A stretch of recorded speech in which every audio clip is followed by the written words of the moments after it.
Assalamualaikum warahmatullahi wabarakatuh. Sahabat sehat, selamat bertemu lagi dengan Rumah Akreditasi. Rumah Akreditasi adalah rumah tempat kita belajar, bertanya, dan berdiskusi masalah akreditasi.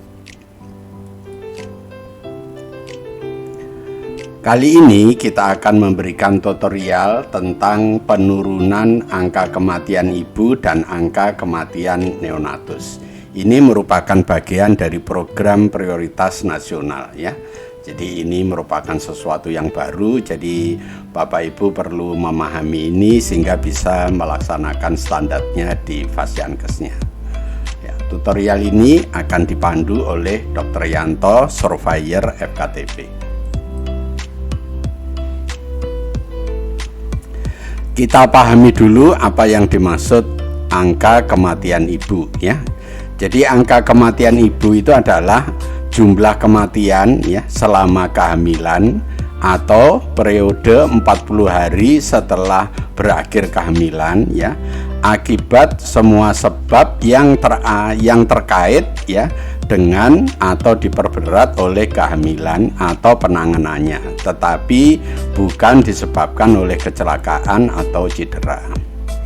Jadi ini perlu Bapak Ibu pahami tentang apa yang dimaksud angka kematian ibu. Jadi angka kematian ibu adalah kematian yang disebabkan karena kehamilannya dan 40 hari setelah persalinan ya. Itu yang dimaksud dengan angka kematian ibu. Bukan disebabkan oleh kematian akibat kecelakaan atau kematian akibat cedera yang lain.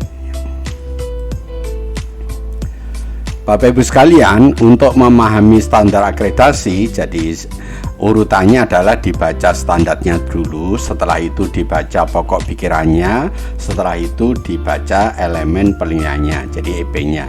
Tidak boleh langsung dibaca EP-nya. Nah, kalau ini langsung dibaca EP-nya bisa menyebabkan salah tafsir, salah pengertian, dan nanti itu kalau terjadi, Bapak Ibu dalam mengerjakan standarnya juga akan keliru.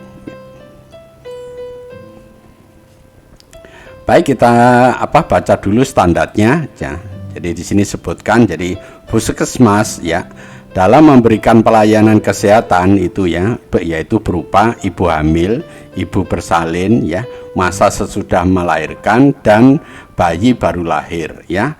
Ini harus disertai dengan pemantauan evaluasi sesuai dengan ketentuan. Jadi Bapak Ibu sekalian, dalam standar ini disebutkan adalah yang perlu dilaksanakan ya di Puskesmas itu adalah pelayanan ibu hamil, pelayanan ibu bersalin, pelayanan masa sesudah melahirkan, dan bayi baru lahir ya.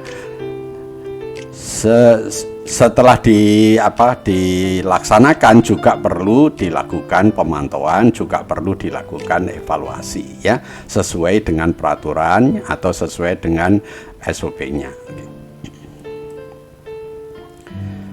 Baik, kita lihat, kita baca pokok pikirannya ya. Yang pertama adalah pelayanan kesehatan pada ibu hamil ya, persalinan, dan masa sesudah melahirkan, juga bayi baru lahir dilakukan sesuai dengan standar ya dalam pedoman yang berlaku. Jadi artinya Bapak Ibu dalam memberikan pelayanan ibu hamil, ibu bersalin ya, masa setelah melahirkan, dan bayi baru lahir harus sesuai dengan SOP. Itu standarnya ya. Kita lihat pokok pikiran yang berikutnya ya. Dalam melaksanakan kesehatan ibu hamil dilaksanakan terintegrasi ya dengan lintas program dalam rangka penurunan angka kematian ibu dan angka kematian bayi. Jadi maksudnya dalam melaksanakan kegiatan penurunan AKI dan AKB, pelayanan ibu hamil itu tidak bisa dilaksanakan tersendiri tapi terintegrasi, artinya dikerjakan bersama-sama dengan lintas program terkait ya. Kita baca pokok pikiran berikutnya. Pelayanan kesehatan ibu bersalin ya, yang selanjutnya disebut persalinan adalah setiap kegiatan atau serangkaian kegiatan yang ditunjukkan pada ibu ya sejak dimulainya persalinan hingga 6 jam sesudah melahirkan. Jadi di sini disebutkan yang dimaksud ibu bersalin itu adalah dimulai sejak ada tanda persalinan sampai 6 jam sesudah melahirkan. Itu yang dimaksud pelayanan bersalin ya. Kita lihat pokok berikutnya ya. Sedangkan pelayanan kesehatan bayi baru lahir itu dilakukan melalui pelayanan kesehatan neonatal esensial sesuai dengan standarnya. Pelayanan kesehatan neonatal esensial dilakukan ini yaitu mulai bayi baru lahir sampai 28 hari. Ini yang dimaksud dengan bayi baru lahir ya. Kita baca lagi pokok pikiran yang berikutnya ya. Puskesmas harus melakukan pengukuran terhadap indikator kinerja ya. Jadi dalam melaksanakan penurunan AKI dan AKN ini, Puskesmas harus melakukan pengukuran indikator kinerja. Berarti sebelum dilakukan pengukuran, berarti indikator kinerja ini harus dibuat dulu, kemudian diukur ya. Setelah diukur perlu dianalisis ya. Nanti kalau ada masalah berarti dibuat RTL, rencana tindak lanjut ya. Ini agar supaya pelaksanaan penurunan AKI dan AKN ini bisa berjalan baik ya. Ya, pokok pikiran berikutnya adalah rencana program penurunan AKI dan AKB ini ya disusun dengan mengutamakan upaya promotif dan preventif. Jadi di sini sudah ditegaskan standarnya bahwa untuk menurunkan AKI AKB itu adalah program upaya promotif dan preventif ini lebih diutamakan daripada upaya kuratif dan rehabilitatifnya. Jadi ini perlu Bapak Ibu pahami. Jadi nanti dalam membuat suatu kegiatan-kegiatan yang berhubungan dengan AKI dan AKB, Bapak Ibu lebih mengutamakan upaya promotif dan upaya preventif daripada upaya kuratif dan rehabilitatif. Ini maksudnya. Nah, ini Bapak Ibu pahami pokok-pokok pikiran ini sehingga nanti dalam melaksanakan kegiatan ini penurunan AKI dan AKB atau AKI dan AKN ini bisa berjalan sesuai yang diharapkan. Baik, kita lihat EP-nya sekarang ya. EP yang pertama ya. EP-nya berbunyi bahwa ditetapkan, berarti kalau ditetapkan ini Bapak Ibu harus membuat SK ya. Ditetapkan indikator dan target kinerja. Berarti Bapak Ibu harus membuat indikator dan target kinerja dari pelayanan ibu balita ya, ibu bayi ya. Dan itu di SK-kan. Jadi setelah membuat indikator dan target kerja itu di SK-kan. Jadi Bapak Ibu pertama membuat dulu indikatornya, targetnya berapa, setelah itu di SK-kan. Berarti kalau begitu nanti dokumennya apa yang ditunjukkan pada surveyor ya. Berarti yang pertama Bapak Ibu harus mempunyai SK ya. SK tentang pemberlakuan indikator dan target kinerja dari kesehatan ibu, bayi, dan balita ya. Jadi harus ada SK-nya. Kalau SK sudah dibuat kemudian dikerjakan, berarti nanti ada bukti pelaksanaannya ya. Bukti pelaksanaannya berarti capaiannya berapa, kemudian nanti berarti perlu juga dilakukan evaluasi ya. Analisis berarti perlu dilakukan evaluasi ya. Berarti bukti berikutnya adalah bukti analisis.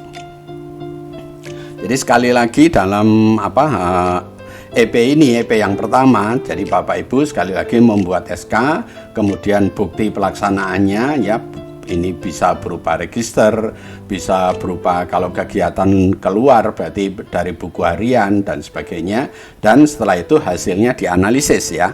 Dianalisis berarti dilakukan evaluasi ya. Evaluasi artinya dibandingkan dengan target. Kalau ada sesuatu yang kurang dari target berarti dibuat rencana tindak lanjut.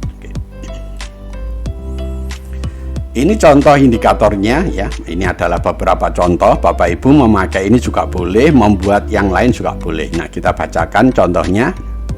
Jadi contoh indikator untuk AKI dan AKN misalnya yang pertama adalah ketersediaan tenaga bidan di semua desa ya. Ini targetnya kita buat 100% ya. Kemudian ketersediaan tenaga bidan di puskesmas. Kalau di puskesmas ini tergantung di puskesmasnya ya. Jadi puskesmas itu ada puskesmas rawat jalan dan puskesmas rawat inap. Tolong Bapak Ibu melihat PMK 75 tahun 2014. Ada kebutuhan bidan di situ. Kemudian yang ketiga adalah kepatuhan pelayanan ANC, yaitu sesuai prosedur 10T. Ini kita buat targetnya lebih besar sama dengan 90%. Kemudian pelaksanaan imunisasi TT, ini lebih besar sama dengan 90%. Kemudian cakupan peserta aktif ya, cakupan peserta KB aktif ya, ini lebih besar sama dengan 70%. Kemudian cakupan K6 ya, ini juga lebih besar sama dengan 95% targetnya. Kemudian yang terakhir persalinan oleh nakes, ini tadi kita buat target lebih besar sama dengan 95%-nya. Jadi ini adalah contoh-contoh dari indikator. Bapak Ibu boleh menggunakan ini atau juga menggunakan indikator yang lain. Yang penting standarnya adalah dibuat indikator dan dibuat target. Nah, setelah ini jadi, nanti jangan lupa perlu di SK-kan. Berikutnya adalah bukti analisis ya. Jadi kalau membuat analisis, Bapak Ibu bisa membuat format seperti ini. Jadi ini ada nomor, ini indikatornya, kemudian target, cakupan, masalah, analisis, dan rencana tindak lanjut ya. Jadi kita beri contoh misalnya ini nomor 1. Nah, indikatornya apa? Misalnya presentasi persalinan oleh nakes yang misalnya begitu ditulis di sini. Kemudian targetnya berapa? Katakanlah tadi targetnya lebih besar sama dengan 95%. Nah, capaiannya berapa? Di sini misalnya kita buat 80%. Berarti kalau 80 berarti ini ada masalah. Nah, berarti kalau ada masalah perlu dianalisis, dicari penyebabnya. Kalau ketemu penyebabnya ditulis di sini, kemudian dibuat rencana tindak lanjut. Nah, rencana tindak lanjut ini belum lengkap, berarti ini harus dilengkapi ya. Nah, ini tujuannya apa, sasarannya siapa, ya kapan dilaksanakan, di mana tempatnya, siapa yang bertanggung jawab, ya kemudian dananya berapa. Jadi ini RTL yang pendek ini hanya 1 kolom, perlu dibuat RTL yang panjang. Sudah banyak contoh untuk ini. Jadi kalau Bapak Ibu ingin memahami tentang analisis, Bapak Ibu bisa melihat video kami yang berjudul evaluasi kinerja. Jadi di evaluasi kinerja nanti diberikan banyak contoh-contoh sehingga Bapak Ibu paham ya. Ingat ya, lihat di video evaluasi kinerja. Berikutnya EP yang kedua ya, kita lihat bagaimana EP yang kedua ya, ditetapkan program. Berarti kalau begitu Bapak Ibu membuat program dulu, yaitu program tentang AKE dan AKN, setelah itu di SK-kan. Berarti ini 2 ya. Jadi pertama membuat program dulu, setelah programnya jadi baru di SK-kan. Berarti nanti dokumennya Bapak Ibu membuktikan dokumen untuk EP ini ya. Yang pertama itu mempunyai SK ya, SK tentang program penurunan AKI dan AKN ya. Jadi SK-nya dibuat ya. Kemudian yang kedua adalah programnya. Nah, jadi Bapak Ibu sekali lagi untuk EP ini dua dokumen ini yang perlu ditunjukkan ke surveyor. Satu tentang SK program, kemudian yang kedua tentang programnya. Ini perlu ditunjukkan pada surveyor. Tentang bagaimana membuat programnya ya, kita lihat di slide berikutnya. Ya, Bapak Ibu kalau membuat program itu dalam bentuk buku. Jadi nanti buku dijilid seperti ini ya, kemudian dikasih cover ya, dikasih judul ya. Jadi ini ada 9 pokok ya, 9 bab ya. Jadi kita lihat yang pertama pendahuluan. Jadi sebelum pendahuluan Bapak Ibu kan ini ada buku, ada covernya, dikasih judulnya, ada daftar isi ya, ada kata pengantar, itu sebelumnya. Setelah itu pendahuluan. Setelah pendahuluan selesai, itu latar belakang ya. Setelah latar belakang selesai, tujuan umum dan tujuan khusus. Setelah itu kegiatan pokok dan rincian kegiatan, kemudian cara melaksanakan kegiatan, kemudian sasaran, kemudian jadwal pelaksanaan kegiatan, kemudian monitoring dan evaluasi pelaksanaan kegiatan, kemudian yang ke-9 pencatatan, pelaporan dan evaluasi kegiatan. Ini jadi ada 9 kegiatan atau 9 bab ini ya.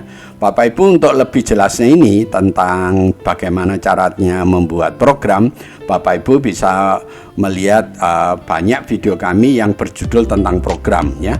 Ada program PPI, ada program MFK ya, ada program K3. Jadi program-program itu Bapak Ibu bisa lihat, itu adalah di situ dijelaskan bagaimana cara kerjanya membuat program ini, termasuk juga program tentang PPN ya, program prioritas nasional juga sudah kami buatkan. Bapak Ibu silahkan melihatnya.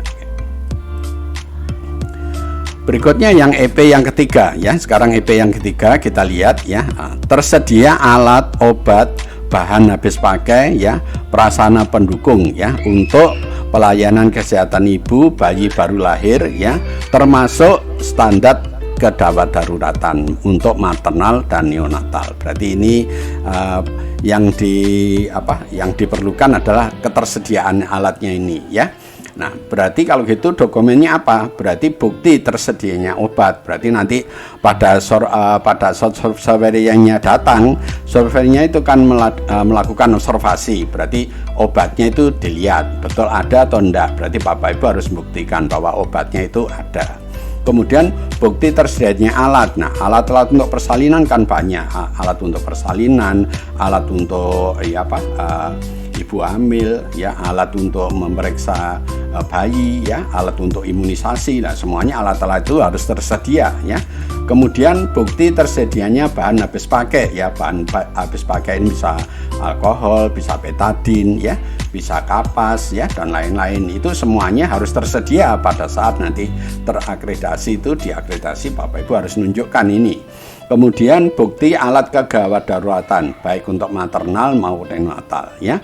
Jadi alat-alat semua ini atau bahan ini Bapak Ibu harus tunjukkan ya pada saat surveinya datang, nanti ini diobservasi ya. Jadi kemudian adalah bukti prasarana pendukung, yaitu seperti alat-alatnya, seperti gedungnya ya, seperti listrik, air gitu. Sarana pendukungnya itu semuanya juga perlu dilihat. Jadi ini yang dimaksud dengan elemen yang ketiga ya. Nah, berikutnya untuk bukti-bukti sarana dan prasarana ini ya, Bapak Ibu nanti bisa melihat ini ya di PMK 43 tahun 2019 ya. Ini tentang Puskesmas. Jadi Bapak Ibu nanti browsing ya, download ya PMK 43 tahun 19 tentang Puskesmas. Di situ itu ada tentang sarana dan prasarana apa yang harus disiapkan untuk pelayanan penurunan AGI dan AKN ya. Kemudian juga ini contohnya, jadi ini misalnya pemeriksaan kesehatan ibu ya, alatnya apa aja. Misalnya ini alat untuk tekanan darahnya ya, ini harus ada. Misalnya alat ukur lengan atas, misalnya Doppler, gunting. Nah, ini contoh-contoh. Nah, ini semuanya nanti ada di PMK tahun 2019 Pak. Ini contohnya seperti ini. Jadi nanti Bapak Ibu alatnya itu ditulis seperti ini yang ada, kemudian yang alatnya itu bisa ditunjukkan ya. Jadi itu Bapak Ibu perlu download ini untuk bisa memahami. Kemudian bukti yang lain ya, Bapak Ibu juga perlu mendownload ini ya, buku ini ya. Jadi asuhan kebidanan kegawat daruratan maternal dan neonatal. Jadi untuk yang tadi menyiapkan kegawat daruratan ya, baik untuk maternal dan neonatal, Bapak Ibu perlu mendownload buku ini ya. Jadi buku ini di-download supaya Bapak Ibu tahu ya. Nanti covernya warnanya seperti ini ya. Ini itu referensi.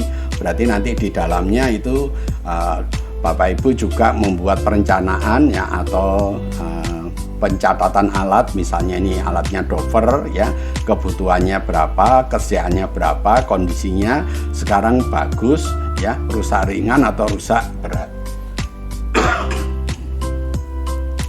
Jadi Bapak Ibu, ini yang perlu diperhatikan dalam membuktikan sarana dan prasarana. Jadi ini tolong di-download. Setelah itu Bapak Ibu juga perlu melakukan ini ya, monitoring peralatan ya. Jadi masih baik atau tidak.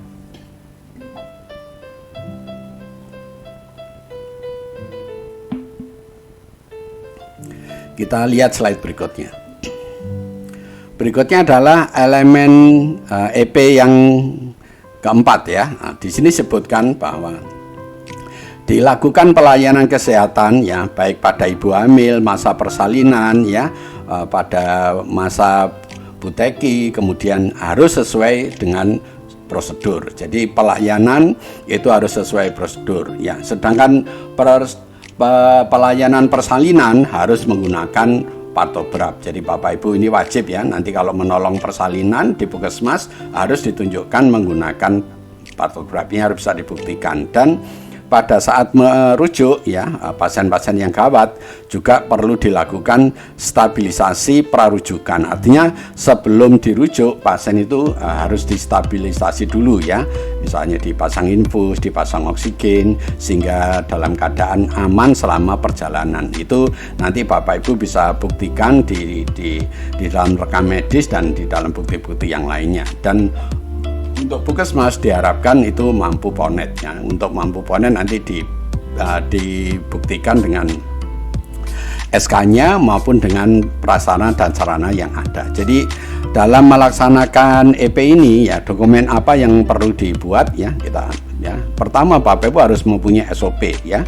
Tadi dikatakan bahwa pelaksanaan pelayanan ibu hamil ya, pelaksanaan bayi baru lahir harus sesuai dengan SOP. Berarti ini banyak SOP yang Bapak Ibu perlu buat. Misalnya SOP pelayanan ibu hamil, SOP pelayanan ibu bersalin dan seterusnya. Jadi banyak SOP yang harus Bapak Ibu buat. Kemudian untuk menolong persalinan ya, tadi harus ada patograf. Berarti Bapak Ibu harus membuktikan bahwa pada saat menolong persalinan berarti di rekam medisnya itu harus ada patografnya ya. Kemudian juga bukti stabilisasi rujukan. Tadi saya sebutkan kalau pasien mau dirujuk harus distabilisasi ya. Buktinya dilakukan selebrasi apa? Berarti ini harus ditulis di rekam medis ya. Kemudian SK tentang mampu ponet ya, bagi puskesmas yang sudah mampu ponet harus dibuktikan dengan SK. Ini beberapa dokumen yang Bapak Ibu harus tunjukkan pada surveyor ini untuk membuktikan pelayanan EP yang keempat. Ya. Untuk referensi ya, Bapak Ibu bisa melihat PMK 97 tahun 2014 ya. Ini tentang pelayanan kesehatan masa ya, sebelum hamil, masa hamil, persalinan. Jadi ada di sini semua. Jadi nanti Bapak Ibu tentang pelayanan itu buka PMK 97 tahun 2014. Dari situ Bapak Ibu bisa membuat SOP-nya. Jadi juga Bapak Ibu perlu mempunyai atau ini buku KIA Kesehatan Ibu dan Anak. Ini juga merupakan pelayanan sesuai dengan standarnya ya. Jadi ini juga perlu Bapak Ibu lihat, Bapak Ibu tunjukkan bahwa dalam melayani ibu dan anak juga menggunakan buku KIA ya. Berikutnya Bapak Ibu harus memahami bahwa di dalam melayani pelayanan penurunan AKI dan AKN itu Bapak Ibu harus mengenal apa yang disebut standar kuantitas dan apa yang disebut standar kualitas. Ya, kita pahami dulu yang dimaksud dengan standar kuantitas. Jadi yang dimaksud standar kuantitas adalah kunjungan 6 kali selama kehamilan. Berarti sekarang kunjungan itu telah dirubah dari 4 kali ya, K4 menjadi 6 kali, K6. Nah, berarti yang dimaksud standar kuantitas adalah kunjungan ibu hamil itu menjadi K6. Nah, K6 itu bagaimana? Yang ditentukan di sini 2 kali pada trimester yang pertama, 1 kali pada trimester kedua, dan 3 kali pada trimester yang ketiga. Ini tentang K6. Jadi Bapak Ibu untuk yang standar yang baru ini harus menyesuaikan menjadi K6 bukan K4 lagi ya. Nah, Ini jadi 6 ini harus sesuai dengan standarnya ini, 2 kali di trimester pertama, 1 kali di trimester kedua, dan 3 kali di trimester yang ketiga.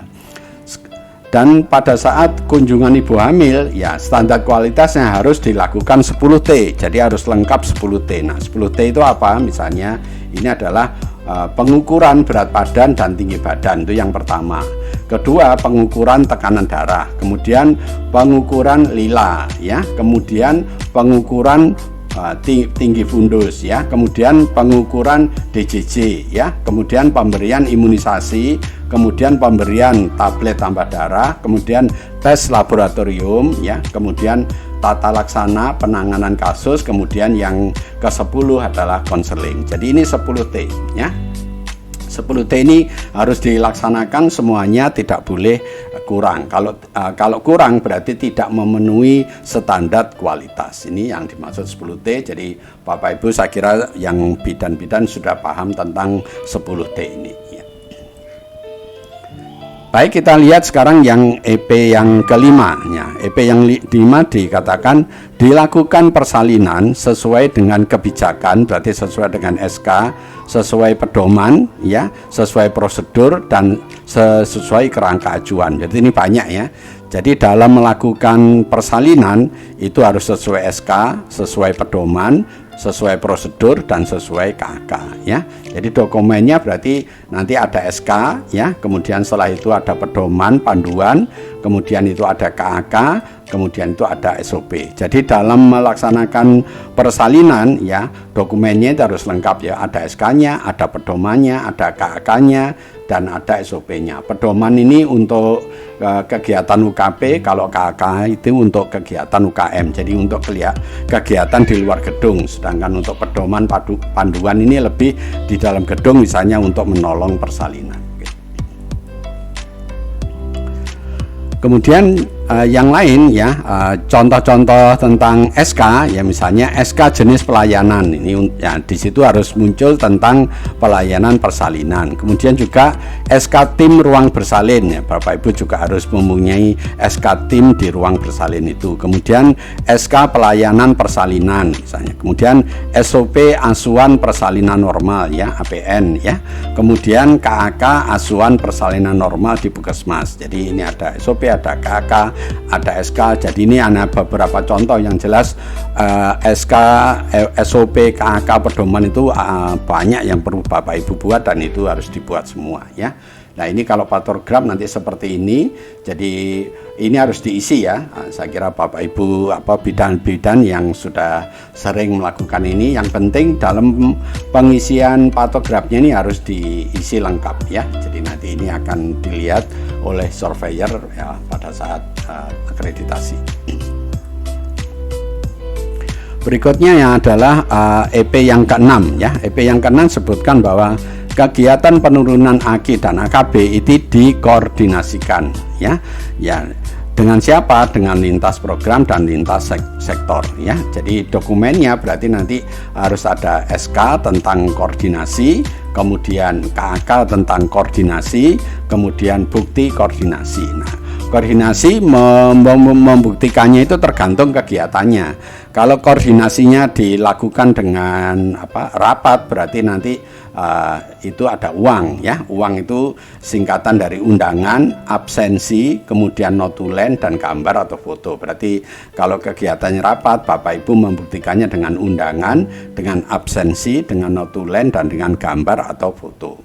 Bisa juga dengan WA, ya. Kalau WA berarti Bapak Ibu harus screenshot untuk membuktikan koordinasinya dilakukan lewat WA, ya. Bisa juga dilakukan lewat surat. Berarti kalau lewat surat ini ditunjukkan, ya. Jadi dalam melaksanakan koordinasi itu buktinya bisa bermacam-macam. Yang penting Bapak Ibu melengkapi dokumennya ini, ya. SK, KAK dan bukti koordinasi, ya. Ini dalam melaksanakan EP yang ke-6. Ini contoh untuk SOP, bagi Bapak Ibu ini surat keputusan, ya. Ini banyak sudah saya kira gitu. Dan bukti koordinasi, Bapak Ibu untuk memahami tentang komunikasi dan koordinasi ya, kita telah membuatkan videonya. Bapak Ibu tolong tonton di video ini yang berjudul perbedaan komunikasi dan koordinasi. Dengan menonton video ini, Bapak Ibu akan paham apa yang dimaksud komunikasi dan koordinasi, bedanya apa, bagaimana cara melakukannya, bagaimana cara membuktikan untuk ditunjukkan ke surveyor, itu sudah ditulis di dalam video ini. Bapak Ibu tinggal menonton ya, supaya paham nanti bagaimana caranya melaksanakan koordinasi lintas sektor dan lintas program. Baik, kita lihat sekarang elemen penilaian yang ketujuh ya, yang disebutkan bahwa dalam melaksanakan penurunan AKI dan AKN perlu dilakukan pemantauan. Pemantauan itu monitoring, perlu dievaluasi, perlu ditindaklanjuti. Jadi ada 3 ya. Dalam melaksanakan EP yang ketujuh ini, kegiatan ya, penurunan AKI dan AKN perlu dilakukan pemantauan, monitoring, perlu dievaluasi, dan perlu ditindaklanjuti. Tentang perbedaan monitoring dan evaluasi, kita sudah membuatkan videonya. Bapak Ibu tinggal melihat videonya yang berjudul tentang perbedaan monitoring dan evaluasi. Di situ kita sudah menjelaskan panjang lebar ya, apa dan bagaimana. Silahkan ditonton ya. Jadi nanti untuk pelaksanaan EP yang ketujuh ini, Bapak Ibu perlu membuat SK tentang pemantauan, SK tentang evaluasi, SK tentang tindak lanjut, bisa dijadikan satu ya. Kemudian hasil monitoringnya, bukti monitoringnya, kemudian bukti evaluasinya ya, kemudian bukti tindak lanjutnya. Jadi intinya ini dibuat SK dan dibuatkan bukti-buktinya, bukti monitoring, bukti evaluasi, dan bukti tindak lanjutnya. Untuk bukti-bukti kita bisa memberikan contoh di slide berikutnya. Ya, ini monitoring ya. Sekali lagi, monitoring yang dilihat adalah proses dilakukan pada saat kegiatan itu berlangsung. Tujuannya untuk melihat ya, apakah kegiatan sesuai dengan rencana atau belum. Kalau tidak sesuai dengan rencana, harus segera dikoreksi ya, diperbaiki dengan membuat rencana tindak lanjut. Itu yang dimaksud monitoring ya. Jadi nanti monitornya seperti ini kalau kegiatan ya. Jadi membuat format seperti ini ya. Caranya ini ditulis nomor 1, kegiatannya apa ya. Ya misalnya kunjungan rumah ya kepada pasien apa gitu ya. Nah, kemudian sasarannya sesuai atau tidak sesuai, caranya dicentang ya. Waktunya sesuai tidak sesuai dicentang juga. Ini centang. Kemudian tempatnya dicentang. Nah, kalau yang dicentang itu tidak sesuai, berarti ada masalah. Nah, kalau ada masalah dilanjutkan ke sini ya. Berarti ini namanya dianalisis. Menganalisis berarti ini masalahnya ditulis di sini, kemudian dicari penyebabnya. Mencari penyebabnya itu pakai diagram fishbone, kemudian dibuat rencana tindak lanjut. Nah, rencana tindak lanjut ini ya belum jelas karena belum tahu tujuannya, sasarannya, tempatnya di mana, kapan dilakukan, penanggung jawabnya siapa, ya biayanya berapa. Berarti RTL yang pendek ini perlu dibuat RTL yang panjang. Seperti ini ya. Jadi RTL yang panjang seperti ini berarti formatnya ini ada nomor, kegiatannya apa, ditulis di sini, tujuannya apa, sasarannya siapa, tempatnya di mana, waktunya kapan, pelaksananya siapa, biayanya berapa ya. Ini adalah 3 format untuk bukti pelaksanaan monitoring. Jadi Bapak Ibu kalau melaksanakan monitoring, 3 bukti ini harus ditunjukkan pada saat survei akreditasi ya. Juga sekarang tentang evaluasi. Berarti kalau evaluasi itu dilaksanakan setelah kegiatan itu selesai.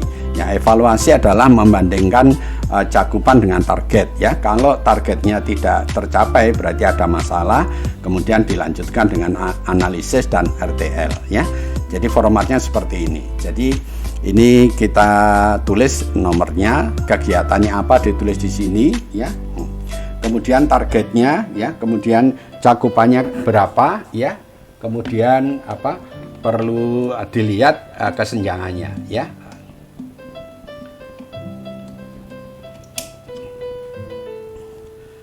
Ya, jadi kesenjangannya ada kesenjangan, ada dua, ada kesenjangan negatif dan kesenjangan positif. Nah, yang perlu ditindaklanjuti jika kesenjangannya itu negatif. Kalau kesenjangan negatif berarti perlu dianalisis, ya, dianalisis pakai format ini. Jadi masalahnya ditulis di sini, kemudian dicari penyebabnya, mencari penyebabnya pakai diagram fishbone, kemudian dibuat rencana tindak lanjut, ya. Rencana tindak lanjut yang hanya satu kolom ini belum lengkap, perlu dilengkapi. Berarti ini perlu dibuat rencana tindak lanjut yang panjang seperti ini, ya. Jadi nomor, kegiatan, tujuan, sasaran, ya, tempat, waktu, pelaksana, biaya, dan ini, ya. Berarti untuk evaluasi ada 3 format ini yang Bapak Ibu tunjukkan, itu buktinya telah dilakukan evaluasi kegiatan. Baik, yang EP yang ke-8, ya, kita lihat EP yang 8 adalah dilakukan pencatatan dan pelaporan. Jadi dalam rangka melaksanakan kegiatan penurunan AKI dan AKN, ya, perlu dicatat. Berarti semua kegiatan harus didokumentasikan. Setelah itu juga perlu dilaporkan, dan pencatatan dan pelaporan ini harus sesuai dengan prosedur. Nah, berarti dokumennya apa? Bapak Ibu harus membuat SOP, ya. Nah, sesuai prosedur berarti sudah SOP, ya. SOP tentang pencatatan dan SOP tentang pelaporan, ya, yaitu pencatatan dan pelaporan AKI dan AKN, ya. Setelah itu perlu bukti catatan. Jadi catatan tentang ibu hamil, catatan persalinan, catatan pelayanan bayi baru lahir, dan seterusnya, semuanya perlu dibuktikan. Berarti harus ada catatannya, ya. Catatannya bisa register, bisa kunjungan rumah, ya, bisa dan lain-lain. Semuanya pokoknya bisa laporan, ya. Itu semuanya merupakan bukti catatan, ya. Kemudian juga bukti laporan, ya. Bapak Ibu dalam membuat kegiatan kan perlu membuat laporan-laporan. Berarti laporan-laporan itu juga perlu dibuktikan, ya. Laporannya sudah dibuat atau belum, ya. Formatnya benar atau belum, pengisiannya lengkap atau tidak. Kemudian dalam melaporkan itu waktunya terlambat atau tidak. Itu yang perlu diperlukan dalam membuat suatu bukti pelaporan, ya. Itu semuanya ditunjukkan pada saat survei. Jadi berikutnya ini contoh tentang SK. Saya kira SK ini Bapak Ibu sudah begitu paham, ya.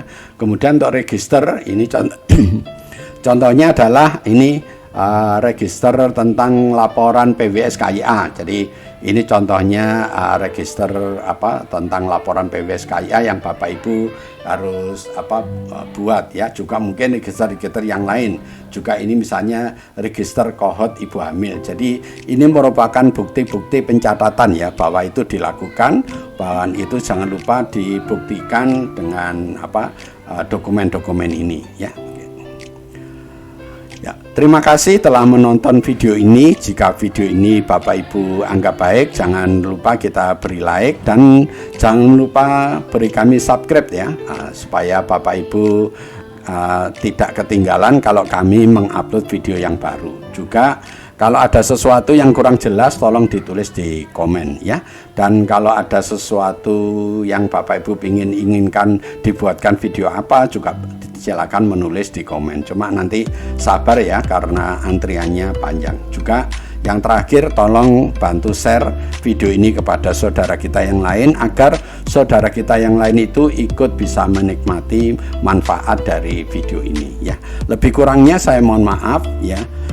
Mari kita akhiri tutorial kali ini dengan membaca hamdalah. Alhamdulillahirabbil alamin. Wassalamualaikum warahmatullahi wabarakatuh.